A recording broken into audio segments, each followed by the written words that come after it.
सब लोग आगे बढ़ रहे थे। वही अंबर दिव्य तारे के टुकड़े की खोज में थी। वही जैसे जैसे वक्त गुजरने लगा तो वे लोग एक घने जंगल के पास पहुंच गए। वो जंगल अपनी ही रहस्यमय खामोशी में डूबा हुआ था। वहाँ ऊंचे ऊंचे पेड़ थे जिनके तने आपस में उलझे हुए थे। वो किसी जाल की तरह आसमान पर छाए हुए थे, जिसकी वजह से आसमान देख पाना मुश्किल हो रहा था। पत्ते हवा में लहराकर सरसराहट की आवाज पैदा कर रहे थे। हवा धीमी थी और उसमें एक अजीब सी ठंडक महसूस हो रही थी। जमीन पर पड़े पत्ते सूख चुके थे। उन पर कदम रखने पर गड़गड़ाहट की आवाज हर दिशा में गूंजने लगती थी। ऐसा इसलिए था क्योंकि खामोशी से घिरा ये जंगल हर आवाज को 10 गुना बढ़ा देता था। अंबर इधर उधर देखते हुए आगे बढ़ रही थी। उसके बैग के अंदर जादुई बीज था, जिसे हासिल करने के लिए सबने दिन रात एक कर दिए थे। जिस बीज को सब लोग इतनी शिद्दत से ढूंढ रहे थे, वो बीज असल में अंबर के पास था। अंबर के बैग के अंदर मौजूद बीज चमक रहा था। उसकी सतह से सुनहरी रोशनी की महीन किरणें निकल रही थी, मानो जैसे उसके अंदर कोई जीवित ऊर्जा धड़क रही हो। उसकी रोशनी में एक अजीब सा कंपन था, जिसकी वजह से अंबर के बैग में मौजूद जड़ी बूटियां पहले से ज्यादा हरी भरी और चमकदार हो गई थी। उनमें से कई तो बैग के अंदर ही उगने लगी थी। इसी बीच अचानक उन लोगों की नजरें दूसरे राजकुमारों और राजकुमारियों पर पड़ी। वे सभी जंगल तक पहुंच चुके थे। कोई जमीन को खंगाल रहा था तो कोई पेड़ों के पीछे देख रहा था। कोई ऊंची चट्टानों पर चढ़कर आसपास के नजारे को स्कैन कर रहा था। उन सभी के चेहरों पर थकान साफ दिखाई दे रही थी और उसके पीछे छुपी बेचैनी भी। लेकिन थकने के बावजूद भी लोग कोई गलती नहीं करना चाहते थे। उन्हें बीज किसी भी कीमत पर हासिल करना था ताकि अपने राज्य को सबसे ताकतवर बना सके। इसी बीच वहां एक हल्का सा हवा का झोंका आया। पेड़ों की शाखाएं तेजी से हिलने लगी। पत्तों की सरसराहट ने सन्नाटे को तोड़ दिया। अंबर के चेहरे पर एक अजीब सी शांति थी। अंबर के सामने एक तरफ सच था और एक तरफ उसका अधूरा असली लक्ष्य। उसने एक गहरी सांस ली और फिर लोगों की परवाह ना करते हुए आगे बढ़ती गई। अब जंगल और ज्यादा गहरा होता चला जा रहा था। हर जगह बस पेड़ ही पेड़ थे। जमीन पर पैर रखना भी मुश्किल होता जा रहा था। संकरी गलियों को पार करते हुए सब लोग आगे बढ़ रहे थे, पर इसके साथ ही उनकी थकान भी बढ़ती जा रही थी, क्योंकि उन्हें मालूम ही नहीं था कि जंगल में कदम रखने के बाद यहाँ उन्हें कितने दिन बीत गए हैं। यहाँ वक्त का अंदाजा लगा पाना उन सभी के लिए मुश्किल हो रहा था। तभी मृणाली, जो कि कुछ दूरी पर ही थी, उसने कहा, हम लगातार 3 दिनों से इस जंगल में ही भटक रहे हैं और अब तक वो बीज कहीं दिखाई नहीं दिया। मृणाली की बात सुनकर उसके साथ चलते सिपाहियों ने मायूस होकर हाँ में सिर हिला दिया। वे सब कुछ ज्यादा ही थक चुके थे। वही दूसरे राजकुमार और राजकुमारियां भी कमजोर महसूस करने लगी थी। अब उनकी रफ्तार धीमी पड़ती जा रही थी। उनके कदम भारी हो चुके थे। सांसें थोड़ी तेज थी और आंखों में उम्मीद धीरे धीरे खत्म सी होने लगी थी। हर कोई बीज को खोज रहा था, लेकिन अब उस खोज के जुनून से ज्यादा मजबूरी थी। दूसरी तरफ अंबर उन लोगों के आसपास ही थी। अपने साथियों को तड़पता देखकर उसे भी अफसोस हो रहा था, पर वो सच को जितना हो सके उतना छुपाकर रखना चाहती थी। इसी बीच तोबी और पार्थ आगे बढ़े। उन्होंने पेड़ों की जड़ों को टटोलना शुरू कर दिया, बिल्कुल दूसरे लोगों की तरह, लेकिन उन्हें कुछ हासिल नहीं हो पाया। तभी पार्थ ने अपनी शक्तियों का इस्तेमाल करते हुए जमीन पर हाथ रखा तो वहां उसे किसी अनोखी ऊर्जा का एहसास नहीं हुआ। उसने मायूस होकर पृथ्वीराज की तरफ देखा और बोला, पिताजी, शक्तियों का इस्तेमाल करने के बाद मुझे नहीं लगता कि वो बीज यहाँ है। यहाँ के पेड़ों को तो देखो कैसे सूखे हुए हैं।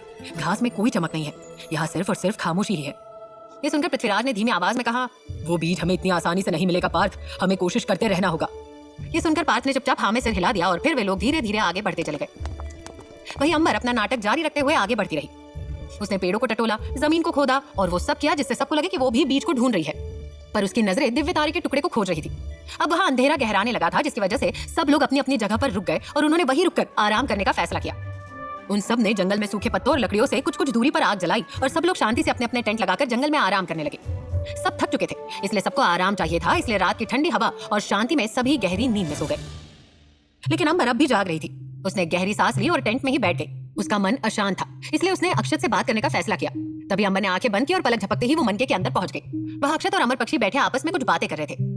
अमर पक्षी, मुझे यकीन है कि अंबर दिव्य तारे का अगला टुकड़ा ढूंढ लेगी और जल्दी ही बाकी सब टुकड़े भी मिल जाएंगे।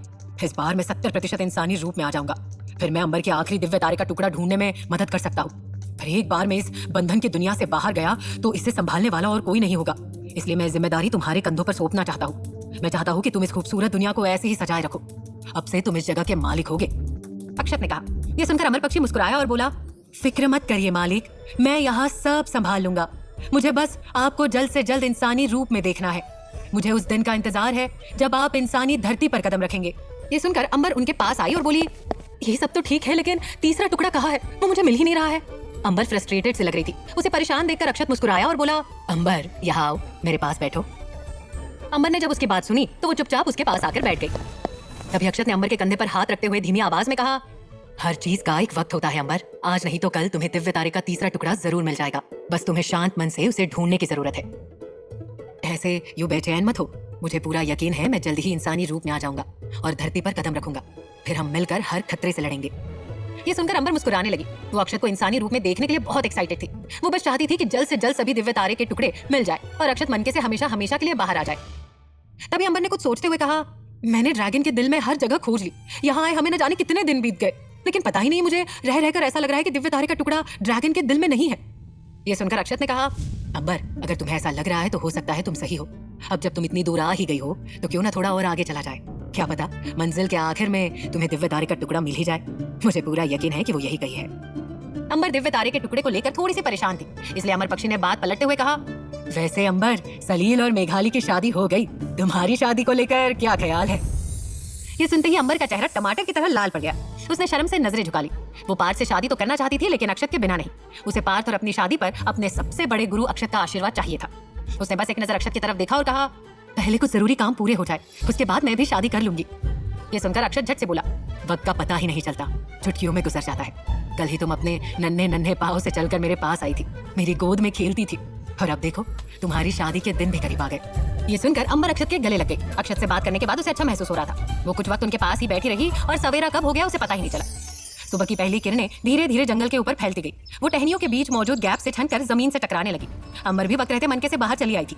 उसने जब टेंट में देखा तो अंदर बिखरे बाल और आधी नींद में डूबे पार्थ को देखकर अंबर धीमे से मुस्कुराई और मन ही मन बोली, ये नींद में कितना प्यारा लगता है, बिल्कुल किसी छोटे बच्चे की तरह। और फिर अंबर उठकर टेंट से बाहर चली आई। देखते ही देखते बाकी सब और पृथ्वीराज भी जाग गए। बाहर निकलकर उन्होंने महसूस किया कि रात की ठंडक अब भी हवा में बाकी थी, लेकिन सूरज की हल्की रोशनी उसे पीछे धकेलने की कोशिश कर रही थी।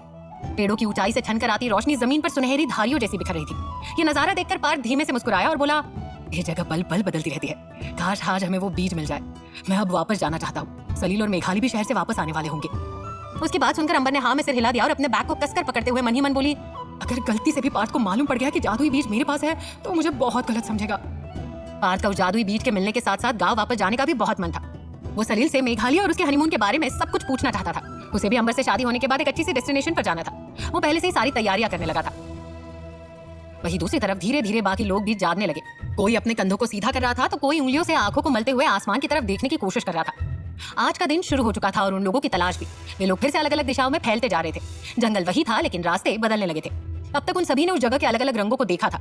वो नदियां, नहरें, खतरे और अनगिनत खूबसूरत चीजें पार करते हुए यहाँ तक पहुंचे थे। सब लोग बहुत थक चुके थे, लेकिन उन सभी की आंखें अपनी मंजिल को ढूंढ रही थी, जहां जाकर उन सभी की दौड़ खत्म होने वाली थी। एक बार फिर वे सभी अपनी नई राह पर निकल पड़े।